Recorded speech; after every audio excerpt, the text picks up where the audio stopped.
Right. What's up, guys? It's Torch here with Jolly Roger Airsoft, and today we're going to be talking about safety.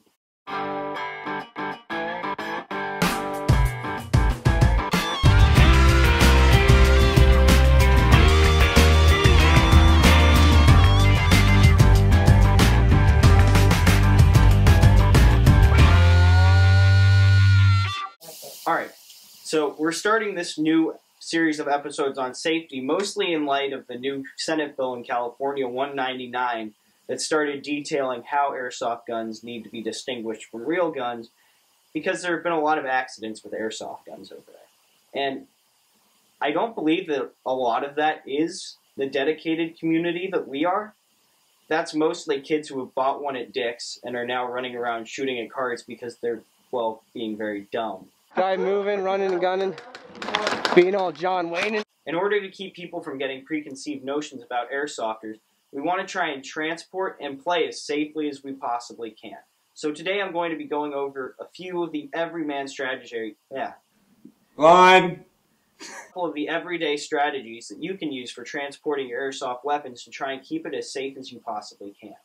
So what I have here are two standard issue common military bags that, since most of us do have military members in our families, chances are they're going to have one of these. And if they're not actively using it, you can ask them to borrow it. Like this. This is just a canvas duffel bag, but it'll fit about a 36-inch rifle. So, for instance, my CQB GR15 won't have a problem with it at all. You slide it in.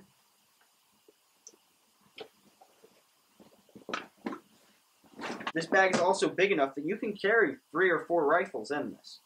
It's got plenty of carrying space for you, and as a matter of fact, at Jolly Roger Airsoft, we've been using these for years to transport most of our gear.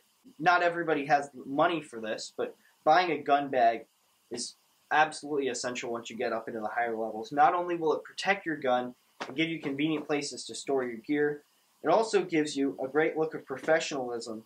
It shows that you are carrying a projectile weapon, but you're also not doing it in a threatening way.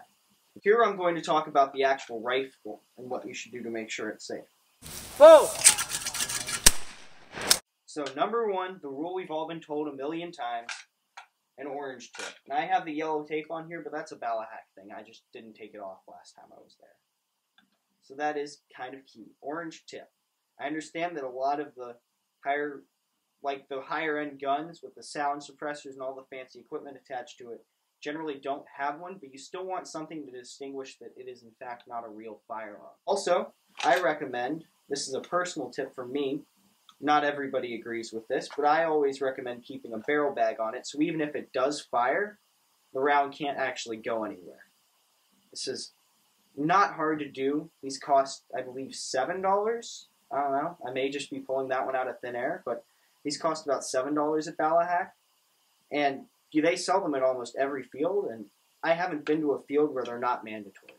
So I keep mine on my rifle at all times just to be safe. Also, naturally, you want the gun to be on safe.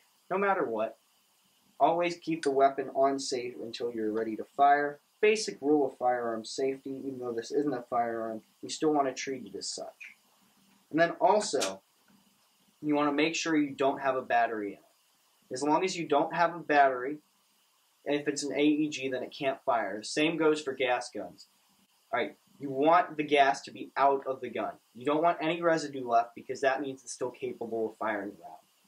As long as it's not physically capable of firing around, then you're going to be in good shape no matter what.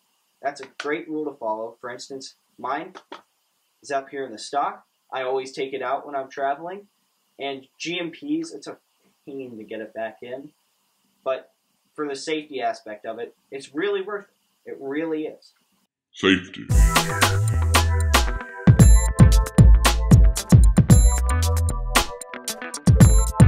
With spring-powered guns, all you can really do is make sure there's no magazine in the weapon, all rounds in the chamber have been ejected, and that you're good to go on that. Keep it on safe. Otherwise, there's not much you can do. It'll still be capable of firing. Make sure it's uncocked. That's another good one. So please just keep it in a bag. Put it in the canvas. Put it in your gun bag. Wrap it up. Something, anything, to make sure that it can't be fired.